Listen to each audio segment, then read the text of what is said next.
Hello guys, मैं आपका भाई दोस्त educator of economics love Kaushik स्वागत करता हूं आपका सीए वाला यूट्यूब चैनल पे। जो बच्चे सीए फाउंडेशन मई 2026 का एग्जाम क्रैक करना चाहते हैं उन बच्चों के लिए 90 दिन की खतरनाक लेवल की धाकड़ स्ट्रैटेजी मेरे पास है। आप अपने सिलेबस को कैसे प्लान करोगे, कैसे रिवाइज करोगे, कैसे नोट्स के थ्रू इसका फायदा उठाओगे, कैसे तुम्हें क्वेश्चन सॉल्व करने हैं, कितने टाइम में क्या करना है, हर एक चीज की मेरे पास वेल प्लान्ड स्ट्रैटेजी है। वो मुझसे सुन लो। जो बच्चे मुझे पसंद करते हैं, मुझसे पढ़ते हैं, वो तो जानते हैं इस बातों को। लेकिन जो बच्चे दूसरे दूसरे प्लेटफॉर्म से पढ़ते हैं किसी और से, लेकिन हो सकता है कि मेरी बताई हुई स्ट्रैटेजी उन बच्चों के काम में आ जाए। तो दोस्तों, मैं सबसे पहले आपको बताऊंगा सिलेबस कंप्लीशन के ऊपर एक कमेंट करना चाहूंगा कि आपका सिलेबस मई 2026 का अप्रैल के महीने में कंप्लीट हो जाना चाहिए। वो भी 20 से 25 अप्रैल के बीच में। सिर्फ एक सब्जेक्ट का नहीं, सभी सब्जेक्ट का सिलेबस, चाहे कोई भी हो सकता है किसी का आपको 10 अप्रैल को हो रहा हो, तो हो सकता है किसी का 25 अप्रैल तक हो रहा हो, लेकिन मेक श्योर दैट कि आपका सारा सिलेबस कंप्लीट हो जाए। जो बच्चे पैसे देकर बैच खरीद के सीए फाउंडेशन की पढ़ाई करते हैं उनका तो हो ही जाता है, क्योंकि टीचर्स वगैरह की जिम्मेदारी होती है सिलेबस कंप्लीट करवाना, लेकिन आपका बैकलॉग नहीं होना चाहिए। लेकिन फिर भी कुछ बच्चे मॉड्यूल से सेल्फ स्टडी करते हैं, वो लाइन बाय लाइन मॉड्यूल पढ़ रहे होते हैं। उन बच्चों को हेल्प की जरूरत पड़ती है कि वो कहां से अपना सिलेबस कंप्लीट करेंगे अगर जल्दी करना चाहे तो। अब दोस्तों, साइंटिफिक स्टडी कहती है कि पढ़ने से ज्यादा देखी हुई चीजें याद रहती हैं। तो जब मैं लाइन बाय लाइन रीड करूंगा तो इससे ज्यादा बेटर मुझे लगता है कि मैं किसी की वीडियो देख लूं जहां पर ज्यादा ही डिटेल के अंदर कोर्स को कंप्लीट करवाया गया हो। अब मेरे दोस्त, कोर्स मैंने कंप्लीट करा रखा है लगभग 42 से लेकर 43 आवर्स के अंदर बिजनेस इकोनॉमिक्स का। मोर देन 90% चीजें इसके अंदर कवर अप है, 95% से ज्यादा चीजें कवर अप है। राइट। अब ये कहां पर कैसे अवेलेबल है? सीए वाला यूट्यूब चैनल पे प्लेलिस्ट के सेक्शन में जाओगे तो 7 वीडियोस हैं चाणक्य 3.0 बैच बिजनेस इकोनॉमिक्स में। एमसीक्यू वाली बात नहीं कर रहा, डिटेल। उसके बीच में एमसीक्यू भी करवा रखे हैं। मैं आपको एक बार डिटेल देता हूं। देखो मेरे दोस्त, चैप्टर्स के साथ आपको सबूत दूंगा। मैंने 7 वीडियो बनाई है। एक chapter number 2 theory of demand and supply की वीडियो, फिर प्रोडक्शन एंड कॉस्ट की वीडियो, और फिर चैप्टर नंबर 4 एंड 6 की 30 नंबर की वीडियो है। इसके अंदर प्राइस डिटर्मिनेशन और नेशनल इनकम दोनों चैप्टर कवर अप करा रखे हैं। चैप्टर नंबर 7 पब्लिक फाइनेंस की अलग से वीडियो है, मनी मार्केट की अलग से वीडियो है, और इंटरनेशनल ट्रेड की अलग से वीडियो है।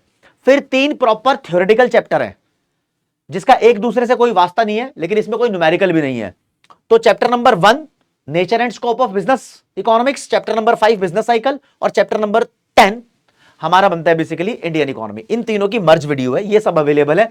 तो इनकी टाइमिंग ये लिखी हुई है 8 घंटे 18 मिनट, 4 घंटे 7 घंटे, 5 घंटे 4 घंटे, 5 घंटे 6 घंटे।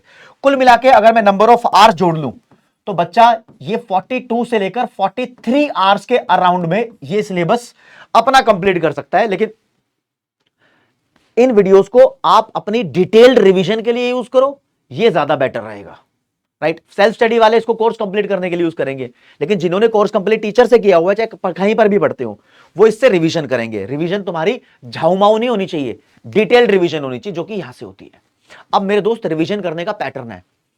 आप चैप्टर नंबर 4 की रिवीजन तब तक नहीं कर सकते जब तक आपने चैप्टर 2 और 3 नहीं किया, क्योंकि उसके बाद चैप्टर नंबर 4 बनता है, कनेक्टेड है। राइट। हाँ, चैप्टर नंबर 1, 5, 10 तुम कभी भी रिवाइज कर लो, जिस दिन तुम्हारे पास 6 घंटे हो उस दिन रिवाइज कर लो। और जिन्होंने अच्छे से सिलेबस कंप्लीट किया हुआ है वो 6 घंटे वाली वीडियो को 4 घंटे में निपटा देता है। तो वो 43 आवर्स का सिलेबस मैं मानता हूं 30 आवर्स में भी निपटा सकता है, जो स्पीड तेज करके पढ़ता है। It depends on you guys की how you handle your things, है ना। ये तो मैक्स टू मैक्स मैंने बताया टाइम, इतने टाइम के अंदर तुम कंप्लीट करोगे।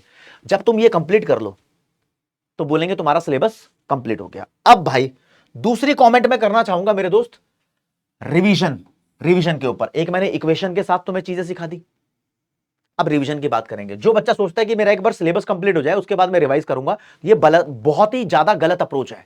सिलेबस कंप्लीट होने के बाद जब तुम रिवाइज करोगे तो तुम्हें चीजें फिर से नई लगेंगी, फिर से नई नई चीजें लगेंगी दोस्त। अगर मान लो बिजनेस इको के अंदर 10 चैप्टर है, मैंने 10 चैप्टर कंप्लीट कर लिया और चैप्टर 1 से रिवीजन स्टार्ट कर रहा हूं, तो चैप्टर नंबर 1 जब दोबारा पढ़ूंगा मुझे नया लगेगा। रिवीजन करने का जो सुप्रीम तरीका है वो है क्यूमुलेटिव रिवीजन। क्यूमुलेटिव का मतलब होता है साथ के साथ रिवीजन करो। जब आपने चैप्टर नंबर 2 कर लिया तो उसको रिवाइज करो, जब आप 3 करोगे चैप्टर तो 3 के साथ 3 को तो रिवाइज करोगे, 2 को भी रिवाइज करो। जब आप चैप्टर नंबर 4 करोगे तो 4 को भी रिवाइज करो, 3 को भी रिवाइज करो, 2 को भी रिवाइज करो। ये लगातार क्यूमुलेटिव रिवीजन हो रही है। इसका फायदा ये होता है कि जितनी देर में आपने चैप्टर नंबर 2 यहां रिवाइज किया था उससे कम टाइम में यहां होगा, और उससे कम टाइम में यहां होगा। बहुत जल्दी रिवीजन आपकी होने लग जाएंगी। और जो बच्चे बोलते हैं ना, सर मैं पढ़ता तो हूं लेकिन पुराना भूलता जाता हूं, वो पुराना भूलेगा ही नहीं। इस वाली समस्या का समाधान इसी तरीके की रिवीजन में है। राइट। अपने चैप्टर्स को साथ के साथ रिवाइज करो। अब तुम बोलोगे सर आपने बोला चाणक्य 3.0 बैच से आप ये चीजें देखोगे, मान लो जी आपने चैप्टर नंबर 2 कर लिया, अब सेकंड टाइम क्या करूं भाई, नॉर्मल स्पीड में किया है तो इसकी स्पीड बढ़ा ले सेकंड रिवीजन के लिए, या फिर आपको लगता है कि परफेक्ट हो ही गया है तो इसके नोट्स डाउनलोड कर लो। चाणक्य 3.0 बैच पीडब्ल्यू की मोबाइल ऐप के अंदर आपको फ्री ऑफ कॉस्ट मिलता है, फ्री में रजिस्टर कर सकते हो, वहां पर जाकर लॉग इन कर सकते हो फ्री में, वहां नोट्स मिलते हैं, नोट्स जाके डाउनलोड करो, नोट्स के थ्रू गो थ्रू कर लो, रिवीजन कर लो। अब जो बच्चे बैच में पढ़ते हैं संपूर्ण बैच में, उनको मैंने डेडिकेटेड नोट्स दिए हुए हैं, शॉर्ट नोट्स हैं, आप शॉर्ट नोट्स का यूज कर सकते हो, वो भी तो काम के हैं। और जो बच्चे प्रो बैच में पढ़ते हैं उनके लिए भाई फ्लैश बुक्स बना रखी है रिवीजन के लिए, तो वो भी यूज कर सकते हैं, लेकिन वीडियो से रिवीजन करना सबसे पहले जरूरी है, राइट। आगे आ जाओ मेरे साथ तुम, ये तो तुम्हारी क्यूमुलेटिव रिवीजन है, लेकिन रिवीजन अधूरी है जब तक तुम फुल फ्लैज रिवीजन नहीं करते। इसके बाद आपने सारे चैप्टर रिवाइज कर लिए, आपके पास टाइम है तो आपने एक बार कर लिया, आपके पास और टाइम है तो आपने 2 बार कर लिया, लेकिन दोस्त जितना टाइम है उसके हिसाब से चारों सब्जेक्ट बैलेंस करके चलने हैं, वरना एक सब्जेक्ट में पंचर तो मामला सारा पंचर। ध्यान रखना, इको है जो ऐसे दुखी सब्जेक्ट का बदला लेता है जिसमें आप कमजोर हो। हाँ, ये आपको हाई स्कोर करवाने में हेल्प करता है, लेकिन जो बच्चे इसको ही हल्का ले लेते हैं फिर ये लास्ट में यही पंचर कर देता है सारे मार्क्स। अगर आप सोचते हो कि मैं इको में बहुत ज्यादा नंबर लाऊंगा तो इको को भाई उतनी इंपॉर्टेंस भी दो, राइट। हाँ, तो अब आती है बारी, जब तुम्हारी सारी रिवीजन हो जाएगी तो मैंने यहीं पर सीए वाला यूट्यूब चैनल पे एक मैराथन ली हुई है, उसमें 7 चैप्टर्स कंप्लीट करा रखे हैं 70 नंबर के। हाँ, मैराथन लाइव सेक्शन में आपको मिल जाएगी। 2 मैराथन है, एक कॉन्सेप्ट की मैराथन है और एक एमसीक्यू की मैराथन है। कॉन्सेप्ट की मैराथन मैंने सितंबर 2025 अटेम्प्ट के लिए ली थी, वो आज भी अटेम्प्ट है, मतलब आज भी वैलिड है। और जो एमसीक्यू की मैराथन है वो मैंने जनवरी 2026 अटेम्प्ट के लिए ली थी, वो भी वैलिड है। तो आपके लिए तो सोने पे सुहागा भाई। आप एक काम करो, 7 चैप्टर्स मैंने वहां पर करा रखे हैं, ये करा रखा है, ये करा रखा है, ये है, ओ सॉरी 7 नहीं 8 चैप्टर करवा रखे हैं, 70 मार्क्स के बनते हैं, ये सब करवा रखे, ये नहीं करवाया क्योंकि इसको तुम जल्दबाजी में कवर अप नहीं कर सकते। इसकी रिवीजन आपको 2 बार करनी चाहिए। ये 30 नंबर के हैं, 15 नंबर का ये, 15 नंबर का ये, तो इसको दोबारा रिवाइज करना हो तो यहां से करना, ठीक है। उसके बाद आप एमसीक्यू मैराथन अटेम्प्ट करो भाई। कॉन्सेप्ट की मैराथन 7 घंटे की, एमसीक्यू की मैराथन 6 साढ़े 6 घंटे की, लगभग ये टाइम है। और चैप्टर 4-6 भी आपको दोबारा रिवाइज करना चाहिए, 2 बार तो करना चाहिए भाई साहब, क्योंकि 30 मार्क्स हैं, ऐसे तुम हल्के में नहीं ले सकते। फिर एमसीक्यू की मैराथन करो, आपका हो गया काम। उसके बाद जो मैं लाइव सेशन लेता हूं एमसीक्यू के, वो आपको लेने जरूरी है इसी यूट्यूब चैनल पे। क्यों? क्योंकि मेरे दोस्त कुछ बच्चे होते हैं लाइव सेशन में नहीं आते, वो उसकी रिकॉर्डिंग देखते हैं, सोचते हैं कि फास्ट स्पीड में देख लेंगे। उनकी गलती पता है क्या? वो सिर्फ क्वेश्चन पढ़ते हैं और फिर आंसर जल्दी जल्दी चलते हैं, वो वही गलती करते हैं भाई। जो क्वेश्चन करा रहा हूं, जो तुम सामने देख रहे हो, एग्जैक्टली वो पेपर में आएगा, इसकी कोई गारंटी नहीं होती। गारंटी इस बात की होती है, जो मैं क्वेश्चन करा रहा हूं वहां पर कमेंट कर रहा हूं, 4 बातें मुंह से बोल रहा हूं, आपको बताता हूं ये क्वेश्चन ऐसे ऐसे ऐसे इतने तरीकों से बन सकता है, इस बात की गारंटी होती है कि पेपर में आएगा ही आएगा। समझ रहे हो? तो आपको लाइव सेशन में अटेंड होना है, लाइव सेशन में लाइव क्लासेस ज्वाइन करनी जरूरी है। मैं अपने सब्जेक्ट के लिए बोल रहा हूं, खुद के लिए बोल रहा हूं, बाकी सबका अलग अलग तरीका होता है। अपनी बात हो गई। अगला भाई, अब तुम नोट्स, अब नोट्स बनाने में बहुत समय लगता है। अगर तुम बहुत पहले से स्टडी कर रहे हो तो आपने बनाए भी होंगे, बनाते रहो, बहुत अच्छी बात है। लेकिन जो बच्चा एंड वक्त पे आ जाता है, अब भाई तुम नोट्स डाउनलोड कर लो भाई, ठीक है। चाणक्य 3.0 से बिजनेस इकोनॉमिक्स के नोट्स डाउनलोड कर सकते हो। और जो मेरे बैच में बच्चे पढ़ते हैं उनको तो मैंने नोट्स ऑलरेडी दे ही रखे हैं।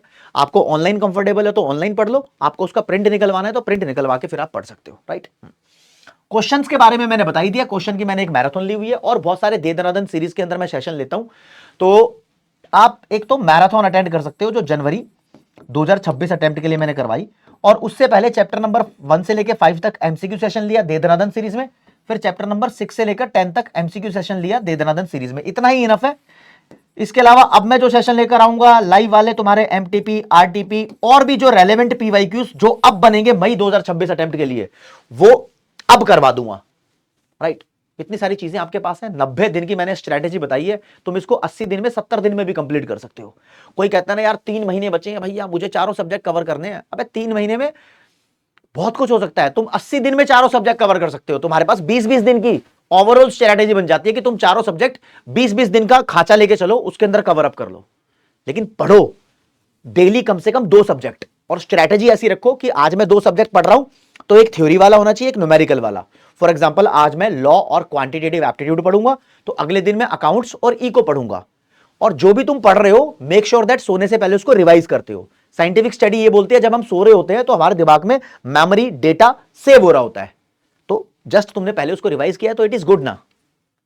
तो ये भाई चीजें हैं, बाकी ये कमेंट सेक्शन खाली है, तुम जो कहना चाहते हो, जो पूछना चाहते हो, कोई दिक्कत डाउट परेशानी तुम्हें भाई से हो, प्लीज बताओ यार, समस्या का सॉल्यूशन हम प्रोवाइड करेंगे आपको।